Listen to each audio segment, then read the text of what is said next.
of the equation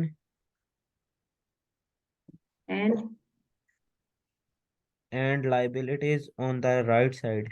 Accountant do not अभी देखो, say हमने जब अकाउंटिंग इक्वेशन की थी तो हमने कैसे लिखी थी accounting equation? Assets left equals side. Liabilities plus equities. तो ये जी एसेट कौन थे? लेफ्ट साइड पे थे, और जी लाइबिलिटीज और ये एक्विटीज राइट साइड पे राइट थे। साइड। तो ये वो जी आपको बता रहा है कि पिछले चैप्टर में हमने एसेट्स लेफ्ट साइड पे लिखे थे और लाइबिलिटीज और एक्विटीज राइट साइड पे लिखी थी। जी। Accountant do not say left to right side. Instead, it is stated as debit and credit stated stated respectively. As. जी, debit and credit respectively. ठीक है, तो हम क्या कहते हैं जब, अब हम लेफ्ट और राइट साइड तो शुरू में हम कह रहे थे, लेकिन अब हम टर्म जी जो यूज करते हैं वो लेफ्ट और राइट नहीं यूज करते। अब हम क्या जी कहेंगे? Debit side, credit side. जी ठीक है, जो जी लेफ्ट साइड है उसको हम क्या कहते हैं? डेबिट, उसको जी हम डी आर से लिखेंगे, और राइट साइड क्या है? क्रेडिट, उसको हम सी आर से जी लिखेंगे। जी। रीड करो आगे। डेबिट डेबिट ये आगे क्या एब्रीवेटेड, एब्रीवेटेड मतलब कि उसको छोटा करके हम डी आर लिखते हैं। जी एब्रीवेटेड, जी। बोलो ये word. Abbreviated. Abbreviated, D R. जी। From Latin word debere debere, debere, debere debere. एक लैटिन वर्ड है, उससे इसको निकाला गया इस वर्ड को। ये आपको खाली जी बता रहा है कि ये डेबिट वर्ड कहाँ से आया और क्रेडिट कहाँ से आया। इट्स नॉट दैट इंपॉर्टेंट, बस आप रीड कर लो इसको। जी। Mean debitor debtor, debtor debtor और account receivable and okay, credit debtor कौन होते हैं? जो उधार देते हैं। लेते हैं, जी जो उधार लेते हैं। जैसे हमने जाके बैंक से लोन लिया तो हम डेटर हैं, जी। और बैंक ने हमें लोन दिया तो बैंक कौन है? क्रेडिटर है। क्रेडिटर। आगे, and credit. Abbreviative abbreviative C R. Abbreviated, T E D है ना एंड पे, तो जी एब्रीवेटेड क्या है? C R. जी। From Latin word creditory. creditory mean creditor on account payable. हाँ, When used as a noun, a debit is an entry on the left side and a credit entry on the right side of an account. Okay. अब As देखो, मैंने जब आपको कहा था कि हम जैसे कैश का लेजर बनाते हैं, ठीक है, तो हमने कहा था कि हम आधी चीजें, जो जो जी कैश इंक्रीज होगा जिस जिस वजह से, वो हम डेबिट साइड पे लिखेंगे, और जिस जिस वजह से कैश डिक्रीज होगा वो हम क्रेडिट साइड पे लिखेंगे। उसके जी अलावा जैसे हम बिजली का बिल पे कर रहे हैं तो हम क्या एंट्री करते हैं? Utility expense, debit, cash, ji credit.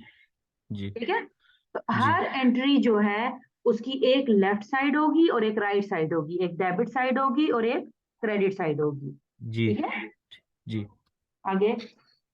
As an adjective, the debit side of the account is the left side and credit side is the right side. As a verb, debit is to make an entry on the left side and credit is to make an entry on the right side of an account. Okay, Classi- classifying. classific Classification of account. अच्छा, मैंने आपको भी बताया था कि classification का क्या मतलब होता है। जैसे स्टूडेंट्स की डिफरेंट क्लासेस हैं, आई कॉम के जी स्टूडेंट अपनी क्लास में बैठे हैं, बी कॉम के स्टूडेंट अपनी क्लास में बैठे हैं। इसी तरह जी अकाउंटिंग के अंदर क्लासिफिकेशन का क्या मतलब है? ये क्लास से वर्ड निकला है कि हर जी अकाउंट को अपने अपनी प्रॉपर जगह पे लिखना। ठीक है, कुछ जी एसेट्स, कुछ जी अकाउंट्स जो है वो हम बैलेंस शीट में लिखते हैं, कुछ अकाउंट्स हम इनकम स्टेटमेंट में लिखते जी हैं, कुछ अकाउंट स्टेटमेंट ऑफ जी इक्विटी है, स्टेटमेंट ऑफ कैश फ्लो है, वो लेटर ऑन आप करोगे, उनमें लिखते हैं।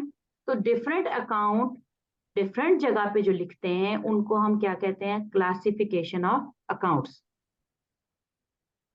समझ आई? account. जी अब रीड करो जी। यहाँ से, ये डेफिनेशन इसकी क्या है?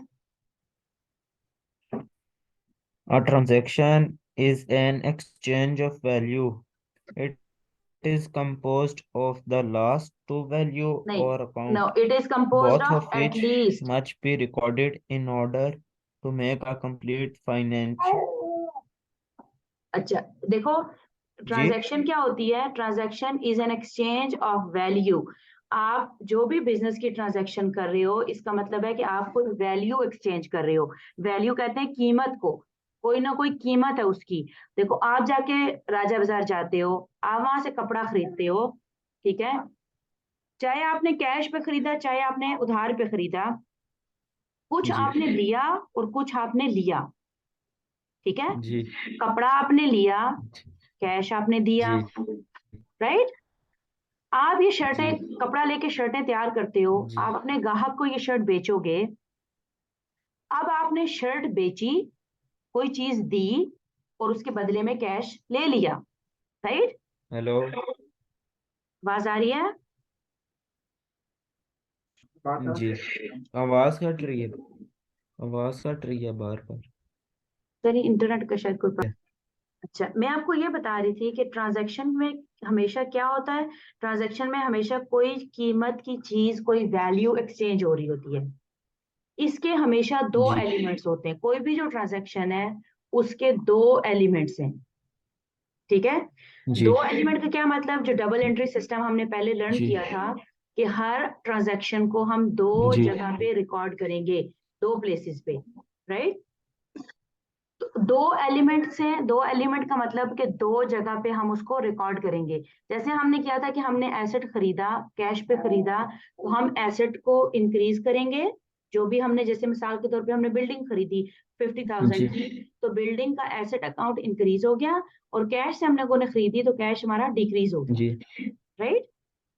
तो हम दो जी जगह पे जो जी रिकॉर्ड करते हैं वो दो एलिमेंट्स की ये बात कर रहे हैं कि it is composed of at least two elements और अकाउंट्स, both of which जी must be जी recorded in order to make a complete financial record। एक complete financial record रखने के लिए हम जी लोगों को दोनों अकाउंट लाजमी रिकॉर्ड करने पड़ते हैं, ठीक है? जी जी अब वो हमें नेचर ऑफ अकाउंट्स बता रहा है। अकाउंट्स जी इन्वॉल्व इन द ट्रांजैक्शन में be of the following nature. अब ये रीड करो तीनों। जी पहला क्या है? Personal account, okay, personal account, real account,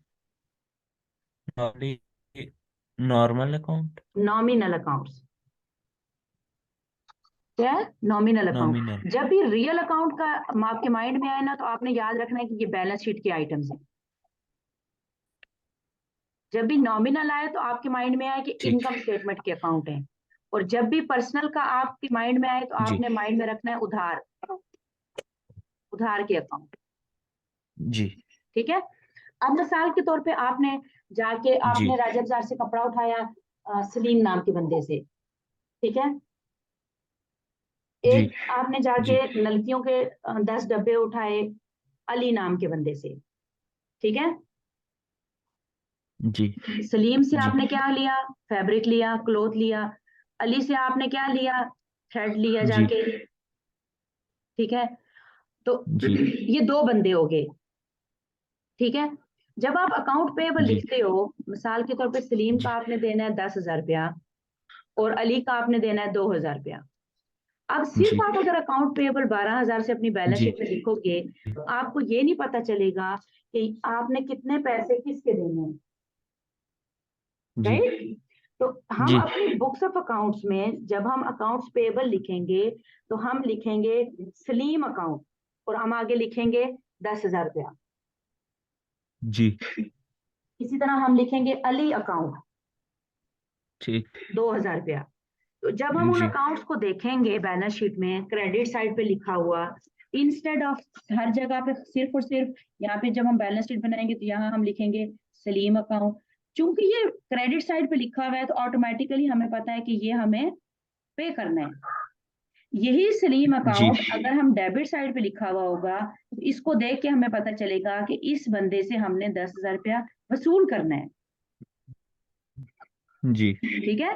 तो कहाँ पे अकाउंट लिखा ठीक हुआ है वो आपको बताएगा कि वो आपका एसेट है या लाइबिलिटी है, ठीक है? जी तो ये जी जो हम नामों से अकाउंट्स लिखेंगे ना किसी भी बंदे के, ये हमारे क्या आएंगे, पर्सनल अकाउंट्स। जी ठीक है। जी अब जी। रीड करो डेफिनेशन पर्सनल अकाउंट्स की। Accounts accounts relating to the person, firms और companies. Firms, firms, firm. Firms भी बिजनेस कंपनीज ही होती हैं, ऑर्गेनाइजेशंस होती हैं, लेकिन छोटे लेवल की होती हैं कंपनी की निस्बत। जी। फर्म्स और companies are called personal account. For example, for example, Karim Karim's accounts, account, A A and and Co A and Co account. Account अब देखो हमने जब एक्सेट्रा। बिजनेस ट्रांजैक्शंस हम कर रहे थे तो उसमें हमने एक चीज देखी थी कि पेड नहीं, उसने कुछ अपरेटस खरीदा था फ्रॉम चौधरी एंड सन्स। जी तो वो चौधरी एंड सन्स क्या हो गए, वो एक जी कंपनी का अकाउंट हो गया, वो पर्सनल अकाउंट हो गया। ठीक है। जी नेक्स्ट क्या है, रियल जी अकाउंट। समझ आ गया ना पर्सनल अकाउंट्स कौन से हैं।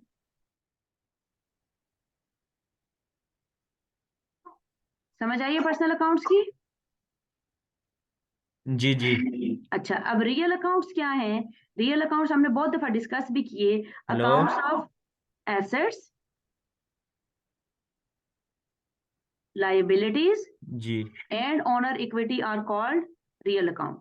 जी ठीक है। जो बैलेंस शीट के जी। अकाउंट्स हैं उनको हम क्या कहते हैं, रियल अकाउंट्स। Real accounts. तो जब भी रियल अकाउंट की नाम आए तो आपके जहन में आ जाए बैलेंस शीट, क्योंकि ये अकाउंट्स वो हैं जो बैलेंस शीट में रहते हैं। आपके पास अगर बिजनेस के पास बिल्डिंग है तो वो आपके पास रहेगी, ये नहीं होगा कि अगले साल बिल्डिंग खत्म हो जाएगी। जी लेकिन जो बिजली के बिल आपने इस साल पे किए वो अगले साल भी आप अपनी बुक्स में नहीं लिखे रखोगे, अगले साल में तो और बिल होंगे। तो जो नॉमिनल अकाउंट है ना वो हर साल चेंज होते रहते हैं। हो सकता है इस जी साल आपने पूरे साल में 10,000 रुपया बिजली का बिल पे किया हो, अगले साल हो सकता है 12,000 पे करो, 15,000 पे करो। जी एडवर्टाइजमेंट का हो सकता है इस साल 5,000 का खर्चा है, अगले साल हो सकता है 2,000 का खर्चा हो। जी तो जो बैलेंस शीट के अकाउंट्स है ना वो चेंज नहीं होते। जैसे बिल्डिंग जो है इस साल है वो अगले साल भी बिल्डिंग रहेगी, मशीनें जी। जो आपके पास इस साल है वो अगले साल भी रहेंगी। इसलिए हम उनको कहते हैं ये रियल अकाउंट्स हैं। ठीक है। ठीक है। because these accounts have their existence even after the close of trading period। एक साल खत्म होने के बाद भी ये अकाउंट एग्जिस्ट कर रहे होते हैं। हमारे पास मशीनें स्टिल होती हैं, घर घर सिर्फ बिल्डिंग्स, दुकान, जो भी चीजें, फर्नीचर है, कंप्यूटर है, वो हमारे पास स्टिल रहता है, एग्जिस्ट करता है। रियल अकाउंट्स आर जी also known as balance sheet accounts. जी because these accounts are in balance sheet. अब नॉमिनल जी अकाउंट्स क्या है, accounts of expenses, losses, income and gains are nominal accounts. These जी accounts are temporary nature। एक साल होंगे अगले साल दूसरे अकाउंट आ जाएंगे, इस साल जी सेल्स और हैं अगले साल और हो जाएंगी। एंड जी close at the end of the trading period. इनको हम क्लोज किस में कर देते हैं, हम कैलकुलेट करते हैं कितना, कितनी सेल्स थी, रेवेन्यू कितना था, एक्सपेंसेस कितने थे, और जो कुछ प्रॉफिट हुआ वो हम जाके रिटेन अर्निंग में बैलेंस शीट में क्लोज करके अगले साल नई इनकम स्टेटमेंट बनाते जी। हैं। ठीक है। Nominal ठीक। accounts exist in name only. Property or asset cannot be found against them. Ji Therefore, these are also called fictitious account। जी ठीक है। तो ये जी। हमारे टेम्पररी अकाउंट्स होते हैं जिनमें हम अपनी सेल्स, अपने एक्सपेंसेस और अपनी ये चीजें रिकॉर्ड करते हैं। ठीक है। ठीक।